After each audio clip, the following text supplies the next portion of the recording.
최근에 국제 구호 기관 중에 하나인 월드비전이 기독교인의 감사 생활 실태를 설문조사해서 그 결과를 발표했습니다. 근데 성도들 중에 오늘 우리가 읽은 이 데살로니가 전서 5장 18절 말씀, 이 유명한 말씀인데 이 말씀을 반드시 지켜야 하는 하나님의 명령의 말씀이다라고 하기보다는 그저 권면의 말씀으로 이해하는 비율이 매우 높은 것으로 나타났습니다. 반드시 실천해야 하는 하나님의 명령이다라고 대답한 분들은 31% 정도이고, 실천을 위해 노력하라는 성경의 메시지다라고 대답한 사람들이 55%, 그리고 실천과 상관없이 상징적인 메시지다라고 대답한 분들이 12%, 결국 67%의 성도들이 오늘 본문 말씀을 하나님의 명령이라기보다는 그저 권고의 말씀, 권면의 말씀 정도로 받아들이고 있다 하는 것을 알 수 있었습니다. 그래서인지 이 말씀을 비교적 진실하게 실천하고 있다라고 대답하신 분들, 즉 감사를 실천하고 있다라고 대답한 분들은 불과 18%에 지나지 않습니다.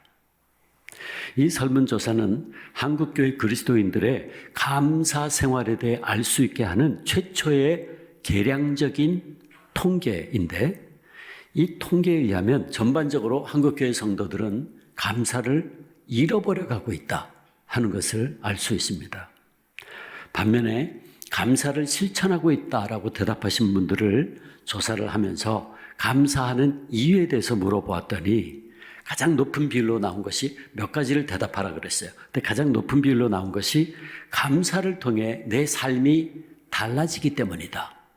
두 번째가 감사를 통해 어려움을 이겨낼 수 있었기 때문이다 라고 대답을 했어요. 이것은 많은 그리스도인들이 감사를 통해 우리의 삶이 달라질 수 있고 감사를 통해 어려움을 극복해낼 수 있다라는 믿음을 가지고 있다 하는 것을 알 수 있는 통계였습니다. 그리고 이런 대답은 신앙의 단계가 올라갈수록 더 두드러지게 보이고 있습니다. 자, 그런데 이번 설문조사의 내용 가운데 가장 안타까운 것이 한 가지가 있는데, 그게 뭐냐 하면 기독교인의 46%가 고난 가운데 감사 기도한 경험이 없다라고 대답을 했어요. 거의 절반에 육박하는 분들이 고난당할 때는 감사 기도한 경험이 없다 그랬어요. 근데 오늘 우리에게 주신 하나님 말씀에 의하면 하나님께서는 우리가 범사에 감사할 것을 원하고 계십니다. 근데 참 안타깝죠. 하나님은 우리로 하여금 감사하기를 원하고 계시는데 우리 믿는 사람들의 절반에 육박하는 분들이 고난과 역경 가운데 있을 때는 감사해 본 경험이 없다는 거예요. 우리는 오늘 우리에게 주신 이 유명한 말씀을 통해서 감사에 대한 가장 중요한 내용을 정리할 수 있어요. 그게 뭐냐 하면, 첫째, 우리가 감사해야 될 이유가 뭔지, 둘째, 그 감사의 내용은 어떤 것이어야 되는지, 셋째, 어떻게 감사해야 되는지, 넷째, 감사의 결과는 무엇인지. 어떻게 보면 이 데살로니가 전서 5장 18절은 감사에 대한 가장 핵심적인 내용을 요약하고 있다라고 말할 수 있어요. 첫 번째, 우리가 왜 감사해야 됩니까? 이에 대해서 주님은 오늘 본문에서 감사가 하나님의 뜻이기 때문이라고 분명히 말씀합니다. 뭐 이래서 그렇고 저래서 그렇고 다른 거 다 소용없어요. 우리가 감사해야 할 이유는 오직 한 가지, 하나님의 뜻이기 때문입니다. 그래서 범사에 감사하라, 이것이 그리스도 예수 안에서 너희를 향하신 하나님의 뜻이니라 말씀했어요. 그렇습니다. 감사는 우리를 향하신 하나님의 뜻입니다. 여기서 우리가 유념해야 될 것은 이 감사하라는 단어가 명령형으로 되어 있어요. 명령형입니다. 감사는 마음 내키면 하고 마음 내키지 않으면 안 해도 되고, 감사할 조건이 있으면 하고 조건이 없으면 안 해도 되는 것이 아니라, 우상을 섬기지 말라, 안식일을 거룩하게 지켜라, 네 부모를 공경하라 하는 말씀들과 같이 반드시 우리가 지켜야만 하는 하나님의 명령입니다. 그래서 감사는 우리를 향하신 하나님의 뜻이라고 그런 거예요. 그렇기 때문에 하나님 말씀은 많은 곳에서 우리에게 감사하라고 계속해서 반복해서 강조하고 있어요. 성경에서 감사라는 말씀을 인용하려면 1시간도 모자랄 겁니다. 시편 118편 여호와께 감사하라. 그는 선하시며 그의 인자하심이 영원하미로다. 시편 95편 우리가 감사함으로 그 앞에 나아가며 시를 지어 즐거이 그를 노래하자. 에베소 6장 5장 4절 어리석은 말이나 희롱의 말이 마땅치 아니하니 오히려 감사하는 말을 하라. 감사하는 말을 하라. 골로새 3장 15절 그리스도의 평강이 너희 마음을 주장하게 하라. 너희는 또한 감사하는 자가 되라. 골로새 2장 6절 7절 그러므로 너희가 그리스도 예수를 주로 받았으니 그 안에서 행하되 그 안에 뿌리를 박으며 세움을 받아 교훈을 받은 대로 믿음에 굳게 서서 감사함을 넘치게 하라. 감사를 넘치게 하라. 이렇게 수많은 곳에서 성경 말씀은 우리에게 감사하라고, 감사의 말을 하라고, 감사하는 자가 되라고, 그리고 감사함을 넘치게 하라고 말씀하고 있어요. 왜? 감사가 너무나도 분명한 우리를 향하신 하나님의 뜻이기 때문에 그렇습니다. 그렇다면 두 번째, 우리가 감사할 내용이 무엇입니까? 그 대답은 범사에 감사하라 말씀했어요. 범사. 이 범사라는 말, 헬라어 원문을 보면 엔판티라는 말이에요. 직역하면 모든 일에, 그런 뜻이에요. 모든 일에. 그러므로 범사에 감사하라는 이 말은 모든 상황 가운데 언제든지의 의미를 포함하는 거예요. 그러니까 범사에 감사하라는 이 말씀은 어떤 상황 가운데서도 어디든 언제든지 하나님께 감사해야 된다. 그런 뜻이에요. 사실 바울이 데살로니가 교회에 이 편지를 보낼 당시에 데살로니가 교회는 환난과 핍박과 궁핍 가운데 있었습니다. 그래서 이 편지를 읽어보면 환난, 고난이라는 단어들이 여러 번 등장을 해요. 1장 6절 많은 환난 가운데서, 2장 2절 고난과 능력을 당하였으나, 2장 14절 너희도 고난을 받았느니라. 3장 3절 환난 중에 흔들리지 않게 하려 함이라. 3장 7절 모든 궁핍과 환난 가운데. 우리는 이런 표현들을 통해서 데살로니가 교회 성도들이 큰 환난과 궁핍과 핍박 가운데 있었구나 하는 걸 알 수 있죠. 자, 그런데 바울은 그런 그들에게 범사에 감사하라. 다시 말해서 그들이 처한 환난과 고난과 궁핍 가운데서도 감사를 잃어버리면 안 된다라고 말씀한 거예요. 어떤 환경 가운데 놓인다 할지라도 항상 감사하라는 겁니다. 억울한 일을 당해도, 속상한 일을 당해도, 무시당하고 상처받는 일이 있어도 감사하라는 거예요. 잘못되든 잘되든 성공하든 실패하든 감사하라는 거예요. 모든 일에 어떤 상황 속에서도 어디에서든지 감사하라. 이게 범사에 감사하라는 말씀의 뜻입니다. 사랑하는 성도 여러분, 이런 감사가 진정 우리 하나님께서 기뻐하시는 감사가 아니겠습니까? 어떤 목사님이 이런 말을 했어요. 진정한 감사는 가장 힘들 때 드리는 감사다. 그렇습니다. 일이 잘 되고 성공할 때, 출세할 때 드리는 감사도 소중한 감사지만 진정한 감사는 남들이 보기에 도저히 감사할 수 없는 상황에서도 드리는 감사입니다. 그 감사가 하나님을 영화롭게 하고 하나님을 기쁘시게 해요. 그리고 그런 감사를 하나님은 우리 가운데서 찾고 계십니다. 자, 그렇다면 우리는 어떻게 이런 감사를 드릴 수 있습니까? 일이 잘 되고 성공할 때는, 일이 술술 풀릴 때는 누구든지 감사할 수 있어요. 그러나 도저히 감사할 수 없는 상황, 우리가 보기에 감사할 것이라고는 하나도 없어 보이고 오히려 원망과 불평을 할 수밖에 없는 상황 속에서도 우리는 어떻게 감사를 고백할 수 있습니까? 고난과 환난 가운데 사는 감사, 이게 말이 쉽지 사실은 결코 쉬운 일이 아니지요. 그러니 아까 통계에서도 보았듯이 신자들 가운데 고난 가운데서 감사한 경험이 없다고 대답한 분들이 46%나 되는 겁니다. 자, 그런데 주님은 뭐라고 말씀하십니까? 주님께서는 오늘 본문에서요 대답을 해 주십니다. 그리스도 예수 안에서 감사하라는 거예요. 그리스도 예수 안에서 감사하라. 예수 안에서 엔 크리스토, 헬라말로 엔 크리스토, 예수 안에서. 우리 조한교회 이름의 또 하나의 뜻이죠. 저 조한동에 있는 조한성전, 조한교회. 그러나 동시에 우리는 주안, 엔 크리스토, 조한교회입니다. 조안에 있는 교회다. 그러면 우리 조한교회 이름의 또 하나의 뜻인 주 안에서 우리는 삶의 어떤 상황과 어떤 순간에서도 감사할 수 있게 된다는 말씀이에요. 그렇다면 자, 우리가 주 안에서 감사한다는 것은 무슨 뜻입니까? 바울은 여기서 하나님의 뜻을 예수 그리스도 안에서라는 말로 수식하고 있습니다. 즉 하나님의 뜻이 예수 그리스도를 통해서 나타난다는 말입니다. 그러므로 예수 안에서 감사한다는 말은 하나님의 뜻, 하나님의 주권을 우리가 믿을 때 우리는 진정한 감사, 그럼에도 불구하고의 성숙한 감사를 드릴 수 있게 된다 하는 그런 뜻이에요.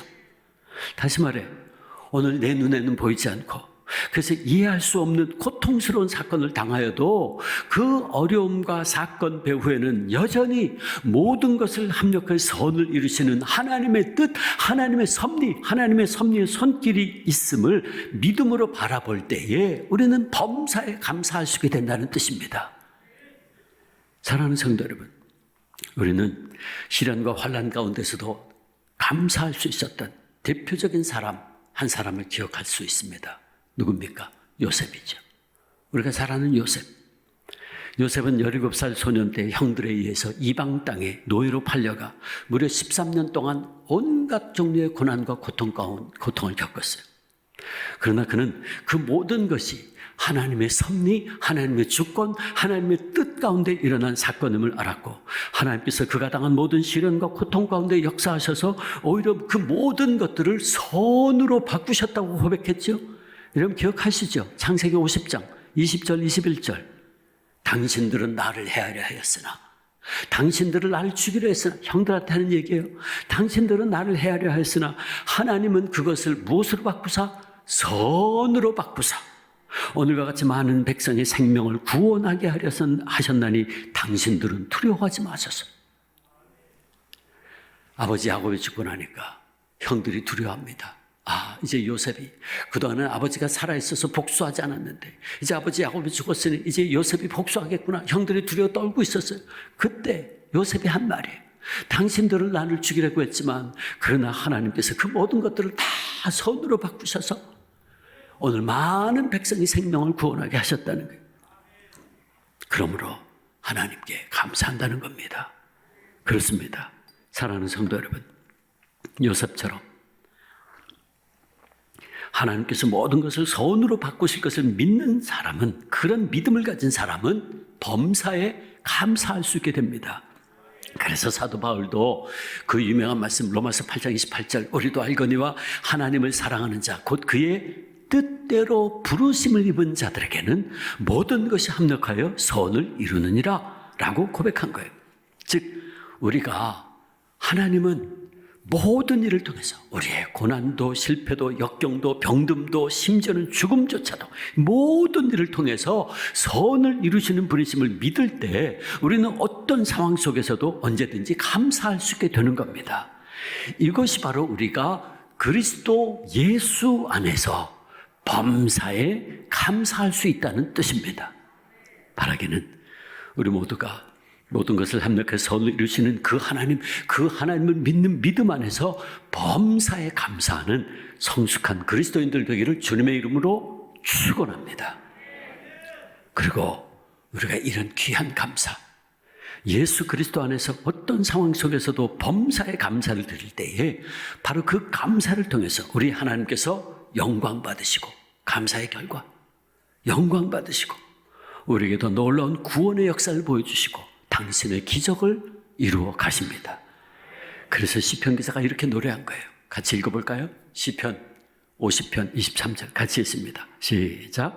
감사로 제사를 드리는 자가 나를 영화롭게 하나니 그의 행위를 옳게 하는 자에게 내가 하나님의 구원을 보이리라. 아멘.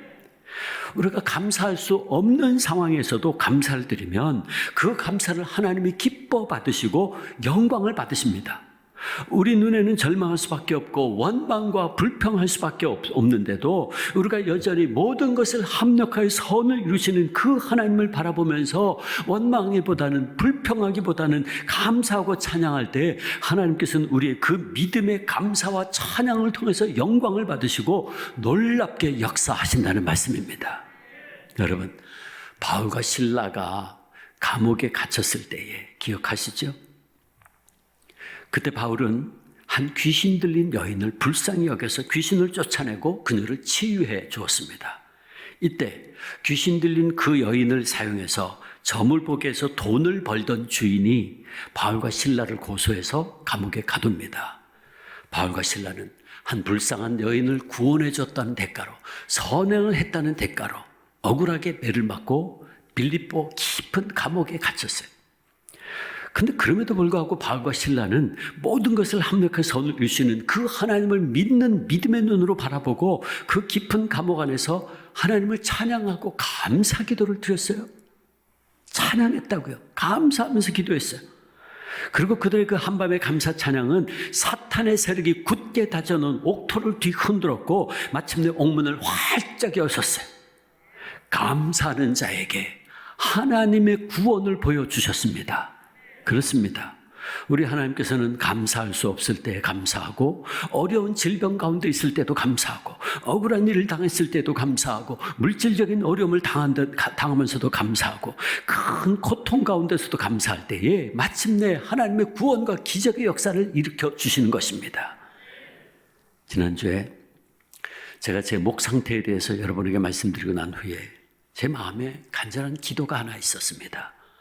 그 기도는 하나님, 제가 수술 받지 않게 해주세요 라는 기도였어요. 수술이 두렵거나 무섭기 때문이 아닙니다. 현재 우리 주한교회가 처해 있는 순간은 너무나도 중요한 시기이기 때문에 제가 혹여 수술을 해서 교회를 비우게 될 것에 대한 걱정 때문이었습니다. 지금은 위드 코로나로 우리 성도님들이 다시 성전으로 돌아오는 시기이고, 미국 오랄 로버츠 대학을 방문했던 일도 이제 우리 주한대학원 대학교와 함께 성과를 만들어내야 하는 순간입니다. 지난 11월 11일에 정책당회를 통해서 당회에서 올해를 진단하고 내년에는 우리 주한교회가 선교적 교회로 더욱 매진해야 하는 순간, 계획을 세웠어요. 지난 여름에 시작한 부평성전 지하 1층, 2층 리모델링 공사도 마무리해서 이번 성탄절 때 여러분들에게 선물로 드려야 돼요. 12월과 1월에 잡힌 외부 행사들, 수많은 일정들, 너무나 많은 것을 보면서 도저히 저는 수술을 하면 되지 않는 그런 상황입니다. 그래서 하나님, 제발 수술하지 않도록 해달라고 기도했어요.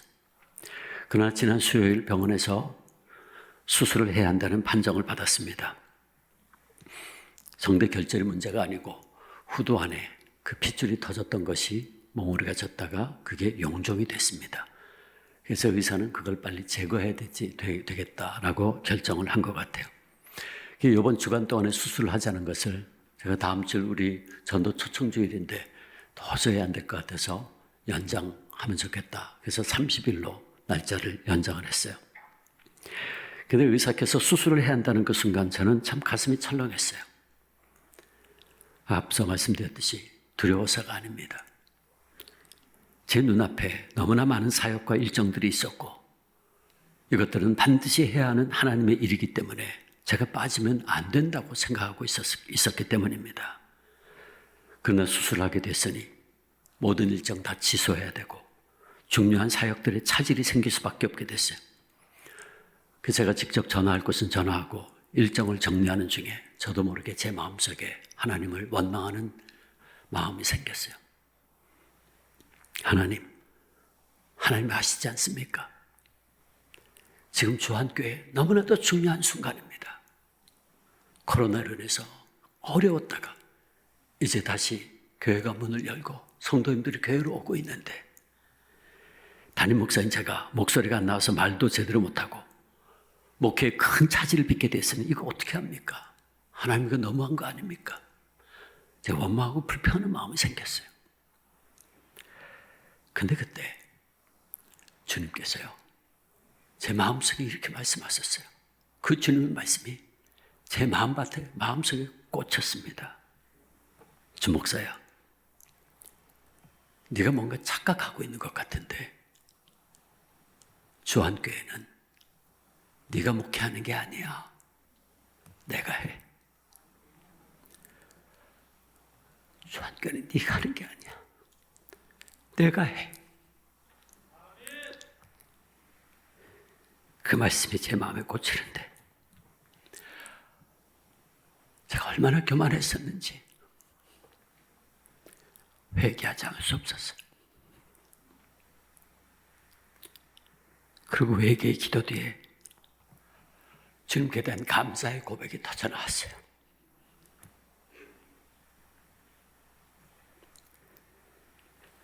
제가 작년 10월에 우리 지구촌교회 원로 목사님 이동훈 목사님의 둘째 아들이 천국 간 뒤에 장례 예배 때 했던 10가지 감사 제가 소개해드린 기억이 있어요. 여러분 기억나시죠? 그때 이 목사님 10가지 이런 감사를 했어요. 아들이 그 지독한 암의 통증에서 해방되어 감사합니다. 영광의 나라 천국에 입성하여 감사합니다. 그동안 유머가 많았던 아들로 인해 누린 기쁨을 감사합니다. 단 한 번도 불평 없이 자랑만 하던 아내와 애교덩어리 손자를 남겨줘 감사합니다. 어려서 게임을 좋아하더니 중독되지 않고 잘 커서 스포츠 변호사 된 것, 스포츠 회사 변호사 된 것 감사합니다. 아들의 고통을 통해 예수님을 내어주신 하늘 아버지의 고통을 알게 하심 감사합니다. 아들의 암투병을 통해 수많은 암 환자의 고통과 연대하게 된 것 감사합니다. 또한 자식을 먼저 떠나보낸 수많은 부모들의 고통과 연대하게 되어 감사합니다. 아들의 치유를 위해 기도한 수많은 중보기도자들과 한 지체가 되어 감사합니다.